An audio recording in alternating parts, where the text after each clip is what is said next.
하겠습니다. 주제는 돌아오지 않는 자들이란 주제로 여러분과 함께 은혜 나누길 원합니다. 아멘. 여러분, 너블리제, 어블리제라는 말씀을 아십니까? 들어보셨죠? 예, 간혹간혹. 예. 이 말은 프랑스어로 높은 사회적 신분에 상승하는 도덕적 의무를 다하는 뜻을 지니고 있는 말입니다. 이 말은 초기 로마 시대의 왕족과 커족이 보여준 공공정신에서 비롯된 말입니다. 신분이 높을수록 사회에 대한 책임을 져야 한다는 의미를 가지고 있는 것입니다. 저와 여러분이 어떤 신분을 가지고 있습니까? 예, 또 우리 성도들 간에도 높은 신분을 가지고 계시는 분들도 있을 것입니다. 정치적으로, 그죠? 여러 가지 볼 때 우리보다 높은 분도 있고 또 비슷하게 있는 분들도 계십니다. 아멘. 선진국일수록 사회 지도층들이 도덕적 책임을 져야 하고 사회를 위하여 기부도 하고 봉사를 하는 것을 우리는 볼 수가 있습니다. 또 물론 이들 마음속에는 나는 잘 나가고 있어, 나는 잘 되고 있어, 나는 너보다 나, 이런 마음도 간혹 가지고 있을 수도 있고, 아니면 진정으로 사회를 위해서 봉사하고자 하는 그런 마음도 가지고 일을 하는 분들도 계실 것입니다. 그런데 후진국일수록 사회 지도층들의 사람들의 도덕성이 타락이 극심하고 또한 빈부격차도 많은 것을 우리는 볼 수가 있습니다. 불행하게도 주전 8세기에 이스라엘 사회 지도층들은 너블리제, 어블리제를 실천하며 살아가지를 못하였던 것 같습니다. 하나님의 자녀임에도 불구하고, 그죠? 높은 신분이잖아요. 사실 영적으로 바라보면 우리같이 높은 신분이 어디 있습니까? 하나님의 백성이죠. 하나님의 자녀들이잖아요. 아멘. 그러나 이것이 세상 사람들한테는 아무 소용이 없다는 것입니다. 예, 하나님만이 우리를 아시고 우리를 신분을 상승시켜 주셨고 하늘나라의 시민권을 우리에게 주셨던 것입니다. 아멘. 그렇습니다. 그때도 지금도 그렇습니다. 우리나라도 선진국이라고 말은 좋습니다. 정말 선진국이라고 알려져 있고 선진국으로 발돋움하고 지금 나아가는 현실입니다. 그래서 고위층 사람들이 높은 신분과 주의를 막론하고 정말 봉사하고 헌신한 사람들도 있어요. 그 중에는. 그러나 지금 우리 정치를 한번 보십시오. 그렇지 못합니다. 위로 올라가 있을수록 다 엉뚱한 짓을 하고 정말 백성들이 어렵고 더 힘들게 살아가도록 그렇게 이끌어가는 사람도 있다는 것입니다. 자기 욕심과 욕망을 또 드러내고 이기적인 야심으로 누군가를 짓밟고 그저 죽이며 그렇게 살아가는 것을 우리는 아담리의 유수로나 통해서 이제 듣게 되는 것을 우리는 볼 수가 있습니다. 아멘. 그래서 아모스 1절에 보면 아모스 4장 1절에 보면 사회 지도층의 악한 신앙적 우행과 어리석은 행동을 하는 자들에게 비산의 암소들아 이렇게 말하고 있습니다. 4장 1절을 한번 읽어볼까요? 시작. 사마리아의 산에 있는 바산의 암소들아 이 말을 들으라. 너희는 힘없는 자들을 학대하며 가난한 자를 압제하며 가장에게 이르기를 술을 가져다가 우리로 마시게 하라 이렇게 말하고 있습니다. 그들이 백성에게 착취한 것으로 그들은 사치와 방종을 일삼는 것을 꾸짖는 말입니다.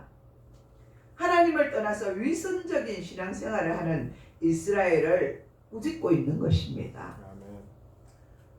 하나님을 믿지 않고 모르는 사람들이 이러한 행동을 한다면 또 이해가 되는데 하나님을 믿으면서도 여전히 이와 같은 행실을 한다는 것입니다. 그들의 문제는 권력자들에게는 아부를 합니다. 또 종교적인 열심을 내는 것 같지만 그들은 우상 숭배를 하는 자들입니다. 그죠? 몰래는 우상 숭배 앞에 가서 절하고 또 교회에 나와서 예배를 드리고 또 지금 현실에도 그래요. 하나님을 믿는다면서 점을 보러 가는 사람들이 있어요. 믿음이 없어서. 참 많이 알려지죠. 많은 권사님들이 그죠? 가서 점을 본대요. 자, 그런 소리를 들을 때마다 너무나 부끄러워서 어디를 들어가고 싶어요. 근데 안 믿는 사람들이 그렇게 말하고 점쟁이가 그렇게 말을 해요. 믿으면서도 하나님을 온전히 믿지 못하고 신뢰하지 못하니까 이런 그죠? 생각과 마음들이 우리 속에 들어오는 거예요. 나의 미래는 어떻게 될까? 어떻게 되겠뇨? 하나님도 뭐 우리한테 안 가르쳐 주는데 무당들이 어떻게 우리 미래를 가르쳐줘요? 이런 곳에서 우리가 쏘가는 것 같다는 거예요. 어느 점쟁이가 잘 본다더라 이런 소문이 퍼지면 그곳에 가고 싶어서 안달을 낸다는 거예요. 가서 자기 미래가 어떤지를 점을 친다는 것입니다. 이런 것들이, 이런 문제들이 비단 우리 믿는 자들의 속에도 들어와 있다는 것을 우리는 알 수가 있습니다. 이런 모든 자들에게 어떤 사람이라 그러면 우상 숭배를 하는 자라고 우리는 말하고 있는 것입니다.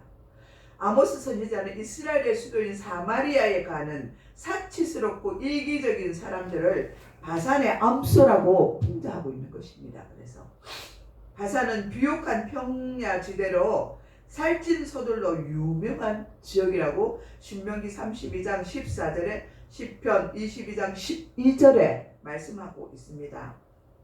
선지자는 특별히 여인들을 가리켜 암소라고 지칭하고 있습니다. 이들의 삶은 영적인 것을 배제된 오직 육체와 몸의 경연대회에서 우승하는 소와 다를 바 없다는 것입니다. 그 소들처럼 그렇게 자기 몸을 채운다는 것입니다. 근육을 기르고 그저 영적인 것보다 육적인 것에 관심을 가지고 있다고 말하고 있습니다. 그런 이들에게 하나님은 심판을 내릴 것이라고 명령하고 있습니다. 그리고 당신의 거룩함을 두고 맹세를 하십니다. 이들이 육체에만 관심을 가지고 살기 때문에 하나님께서는 그들을 육체로만 취급할 것이라고 말씀하고 있습니다. 그들은 고기를 건지는 갈고리 같은 것으로 꿰어서 붙잡혀가고 낚시로 엮인 것처럼 끌려갈 것이라고 2절에 말씀하고 있습니다. 한번 2절 읽어볼까요? 시작. 주 여호와께서 자기의 거룩함을 두고 맹세하시되 내가 너희에게 이를지라 사람이 갈고리로 너희를 끌어가며 낚시로 너희의 남은 자들도 그리하리라. 아멘. 이렇게 더 이상 보면은 참 얼마나 비참한 모습입니까? 그죠? 더 이상 성문을 통해서 들어가고 나갈 필요가 없게 될 텐데 성이 이제는 다 무너져 버리는 것입니다. 이런 비참함으로 그들이 끌려갈 것이고 그리고 3절에 보면 성문이 다 무너질 것이라고 그렇게 말씀하고 있습니다. 하르몬이라고 나오는데요. 3절에 한번 봐보세요. 마지막 절에 하르몬에 던져지리라 여호와의 말씀이니라 이렇게 말하고 있습니다.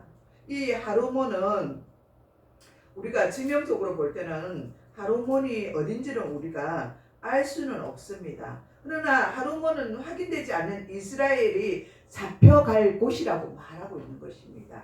그곳의 지명이 바로 하르몬인 것입니다.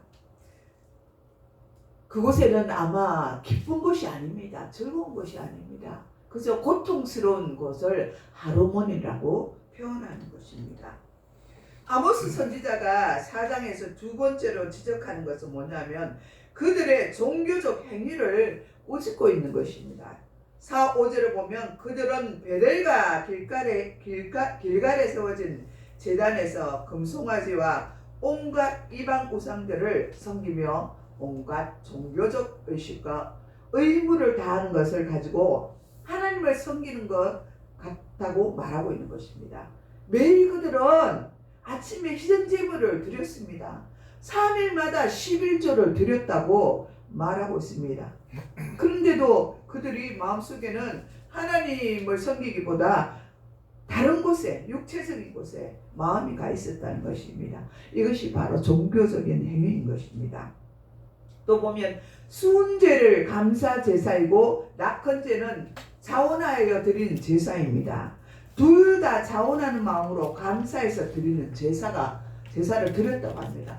우리 마음이, 우리 심령이 우리 마음에 기뻐요. 기뻐서 막 이거 드리고 11제를 드리고 뭘 드리고 감사한 것 드리고 합니다. 근데 우리 마음에는 어떤 마음을 가지고 있는 정말로 온전히 하나님을 사랑해서 하나님을 기쁘게 하기 위해서 이 예물을 드렸다면 정말 하나님이 기뻐하시겠죠. 그러나 그렇지 않았다는 거예요. 실상 그들에게는요. 그런 마음으로 하나님 앞에 드리지 않았다는, 차라리 드리지나 말지, 그죠? 그럴 마음을 가지고 드렸다면 드리지는 말았어야 되는 거잖아요. 그런데 그들은 그런 마음을 가지고 하나님 앞에 여전히 드렸다는 것입니다. 둘 다 자원하는 마음으로 드렸어요. 그런데 드리긴 했지만 그 마음의 기쁨으로 정말 하나님께 드리는 것이 아니었다는 것입니다. 오늘날 우리가 이런 제사까지 드려 했지만 우리가 그저 열심으로 헌금을 드리고 교회 생활을 하지만 그것이 우리가 그곳에 어떤 것이요? 누룩이 섞였다는 것입니다. 누룩은 어떻습니까? 그저 술에 썩지 말아야 하는 누룩 있잖아요. 우리가 하나님 앞에 온전히 드리는 그 모습이 우리가 누룩을 제하는 것이잖아요. 근데 그 섞여 있는 것들로 우리 마음이 복잡한 상태로 하나님 앞에 나와서 하나님 앞에 우리가 예배를 드린다는 것입니다. 아멘. 그래서 그들을 보고 진리 안에서 예배를 드린 것이 아니라고 하나님은 말씀하고 있는 것입니다. 그들은 오로지 자기가 잘되고 부자로 살기 원해서 예배를 드렸다는 것입니다. 그들이 하나님 앞에 온전한 신령과 진정한 예배를 드렸다면 하나님이 이 말씀을 하셨겠습니까? 그제나 지금이나 마찬가지예요. 우리도 지금 믿음이 없으면 그렇잖아. 하나님 앞에 예배를 잘 드려야 내가 복을 받지. 하나님 앞에 전도를 해야 내가 복을 받지. 뭘 해서 내가 복을 받는다고 생각하는 사람들이 더 많은 것을 우리는 알 수가 있습니다. 하나님은 우리의 중심을 보시는 거예요. 아멘. 우리 마음을 보시는 거예요. 아멘. 우리의 마음이 신령과 진정으로 예배자로 서 있는지 하나님은 오늘도 우리를 바라보고 계십니다. 아멘. 그렇다면 우리의 자세가 어떻게 됩니까? 예배 나오기 전에 우리의 모습들이 어떻게 해야 됩니까? 예배를 위해서 우리가 좀 더 그죠? 기도하고 준비하는 자세, 그죠? 생각과 마음을 가다듬고 예배 드리려는 그 자세가 우리에게 필요하다는 고 말씀하시는 것입니다. 이들의 관심은 영혼이 아닌 육체의 관심을 가졌다고 말하고 있습니다. 이 여인들은 자기들의 육체를 위하여 사회 경제에 힘없는 약자들 그리고 가난하고 궁핍한 자들을 더욱더 학대를 하고 압제하고 착취하며 자기 배를 불렸다고 이스라엘 백성들에게 하나님 말씀하고 있습니다. 그리고 가장인 남편에게는 술을 가져와 마시게 하라고 요구하기도 합니다. 이것을 풍자적으로 표현하였는데 술을 가져오라고 하는 말은 이 여인들이 실질적인 가장들입니다. 그렇게 가장들인데 표현한 것입니다. 그들의 유일한 관심은 육체의 쾌락의 사치였다는 것입니다. 오늘날 우리 시대에 우리가 보고 있는 것이 이러한 모습들이 아닌가 한번 생각해 봅니다. 우리는 정말 쾌락적인 생각과 사치와 방탕함과 오만함과 교만과 편견과 이런 걸 가지고 있지는 않는지요. 우리 마음에 우리 생각에 어떠한 생각을 가지고 있는지 우리는 생각해 보아야 합니다. 육체를 위해 얼마나 많은 신경을 쓰고 돈을 쓰고 시간을 쓰고 있습니까? 그렇습니다. 물론 중요해요. 우리가 우리 육체를 위해서 몸을 단장하게 하고 깔끔하게 하고 깨끗하게 하는 것 소중합니다. 하나님 주신 안에서, 그죠? 하나님 주신 물질 안에서 우리가 그렇게 하면 참 그건 아름다운 모습입니다. 그러나 이것을 우리가 다르게 생각하면 내가 쪼달리는데 빚이 많은데 그냥 빚을 얻어가지고 카드를 긁어요. 아유 오늘만 하루만 살지 이러고 막 긁어 제껴. 그러면 하나님 보시기에 그게 아름답습니까? 아니에요. 있는 것에서 우리가 최선을 다하고 빨아서 깨끗하게 입고 검수하는 생활, 그죠? 이 생활이 우리에게 마땅하다는 것입니다. 아멘. 근데 이스라엘 백성들은 그렇게 하지 않았고 오늘 우리도 이렇게 하지 않는다고 하나님께서 말씀하고 계십니다. 4절을 보니까 너희는 베델에 가서 범죄하며 길갈에 가서 죄를 다하며 아침마다 너희 희생을 드린다고 말하고 있습니다. 또 5절에 누룩 넣은 것을 불살라 순조로 드린다고 말씀하고 있는 것입니다. 그렇습니다. 그들이 이렇게 한 동기는 철저한 자기 만족이었습니다. 이것이 너희가 기뻐하는 바라고 5절에 주님은 말씀하고 있는 것입니다. 지나칠 정도로 하나님께 뭔가를 드리고 예배할 수도 있습니다. 그러나 하나님께서는 그것이 진리 안에서 행해지는 것이 아니라고 말씀하고 있는 것입니다. 자기 중심적인 자기 만족의 동기에서 행해지는 것이라고 그렇게 지적하고 계시는 것입니다. 오늘날에 얼마나 많은 교회의 예배가 하나님이 아니라 예배를 드리는 사람들의 만족을 위해서 행해지고 있는지 여러분은 아십니까? 혹시나 우리의 예배가 이렇지는 않습니까? 나의 만족을 위해서 예배를 드리는 오늘도 예배 드리지 않으면 내가 잘못되지는 않는 걸까? 하나님이 나를 벌을 내리시는 것은 아닐까? 이런 마음으로 여기 와서 앉아 계시는 것은 아닙니까? 하나님은 그런 분은 아니십니다. 우리가 어느 곳에 있든지 예배의 처소에 있으면 그 마음과 그 중심이 하나님을 향하여 있다면 그것은 우리가 예배자로 서 있는 것입니다. 아멘. 그러나 우리가 이 한 곳에 모여서 예배를 드리는 것은 우리가 중심으로 우리의 공동체를 이룬다는 뜻에서입니다. 우리가 뿔뿔이 흩어져 있으면 어떻게 우리가 신앙생활을 관리할 수 있습니까? 나 혼자 아무리 신앙생활을 잘 관리한다 해도 넘어지고 엎어지고 자빠집니다. 쓰러지면 누가 나를 위해서 기도해주고 누가 나를 위해서 일으켜 세워줄 수가 있겠습니까? 그러나 우리가 한 공동체, 한 생각, 한 마음을 가지고 이곳에서 예배드리고 교제를 하고 서로 넘어졌을 때 끌어당겨주고 기도해준다면 우리가 힘을 받고 더 주님 앞에 나아갈 수 있다는 것입니다. 아멘. 그것이 필요하다는 것이죠. 아멘. 그렇지 않다면 그냥 그저 우리가 뭐 각 처소에서 집에 있어서 얼마든지 예배 드릴 수가 있습니다. 그래서 공동체가 필요하다고 말씀하시는 것입니다. 아멘. 하나님을 믿는다고 말하는 많은 사람들의 마음은 하나님이 중심이 아니라 그저 자기 만족을 위한 종교적 열심을 내는 경우가 얼마든지 더 많이 있을 수가 있습니다. 하나님께서는 그것을 결코 받으시지 않으시며 하나님은 그런 예배를 기뻐하지도 않으십니다. 오늘날 우리 교회가 사회로부터 사람들로부터 지탄을 받고 교회와 교인들이 존경을 받지 못하는 이유가 바로 여기에 있습니다. 신앙의 본질을 잃어버리고 세속적인 가치를 지향하면서 아무리 복음을 외쳐보지만 그 소리가 세상을 변화시키지 못합니다. 하나님은 지금도 지구 저편에나 이편에 각종 전염병과 자연재해를 통하여 회개를 시키시고 또 이제라도 또 많은 사람들이 주님 앞에 다시 돌아오라고 말씀하고 계시는 것입니다. 아멘. 지금 우리 신종 코로나를 지금 보냈잖아요.